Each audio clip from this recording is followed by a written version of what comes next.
Hello friends, চলে এসেছি আবার একটা নতুন ব্লগের সাথে। আর এটা হচ্ছে সানডে ইভিনিং ব্লগ, একটা মিনি ব্লগ তোমাদের জন্য দিলাম। আর আমি বেরিয়ে সোজা এটিএমে ঢুকলাম, ভাবলাম এটিএমে কাজটা সে একটু হাওয়াটা নেবো। বাবা পুরো গরম হাওয়া।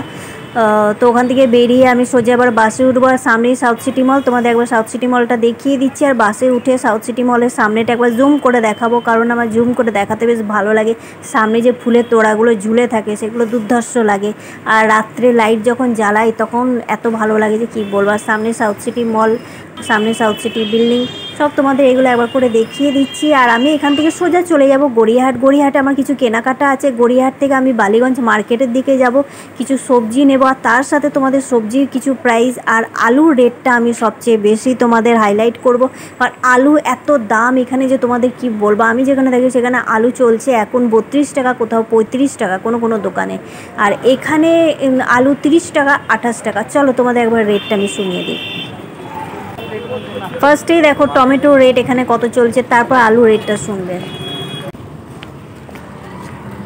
কাকু টমেটো কত করে? 525 টাকা। শুনে নিলে টমেটো 525 টাকা, কিন্তু অন্য জায়গায় অন্য রেট। আলু কত করে? 30 টাকা।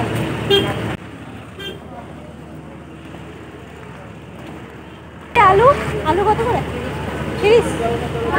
দেখতেই পাচ্ছি এখানে আলু 30 টাকা, আর এক দু জায়গায় আছে 28 টাকা।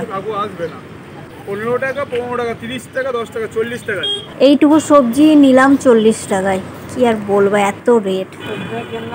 এখানে একমাত্র 28 টাকায় বিক্রি করছে, আরও এক দু জায়গায় আছে। কিন্তু 28 টাকার আলু যে কত ভালো কত খারাপ বেরোবে সেটা তখন বোঝাই মুশকিল।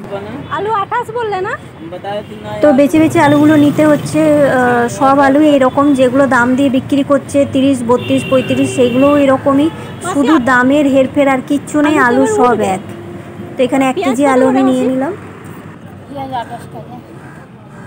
না 1 কেজি দেখো বেশি হবে মনে।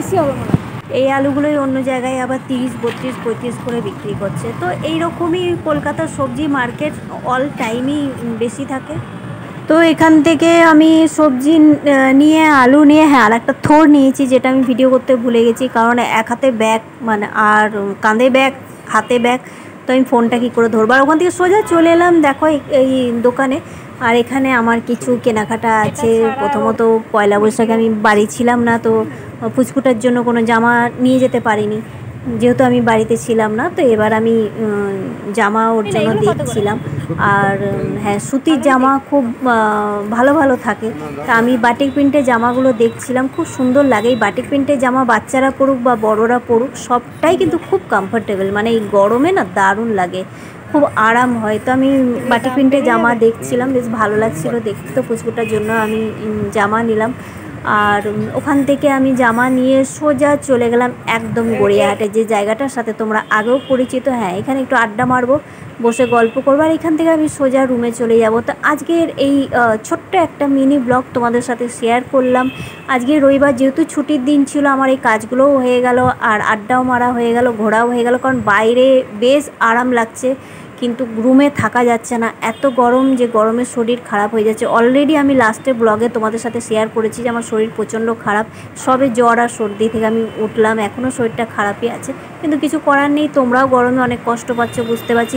তো এইভাবে দেখতে থাকো আমার ইউটিউব চ্যানেল, আমার ব্লগ, প্রতিদিন কী ব্লগ আনছি, কী তোমাদের সাথে শেয়ার করছি, তার জন্য দেখতে থাকো Sonali my life is my choice. হ্যাঁ, আবার একটা কোনো এক নতুন ব্লগের সাথে আবার তোমাদের সাথে দেখা হচ্ছে। আজকের জন্য টাটা, আর সাবস্ক্রাইব করতে ভুলবে না।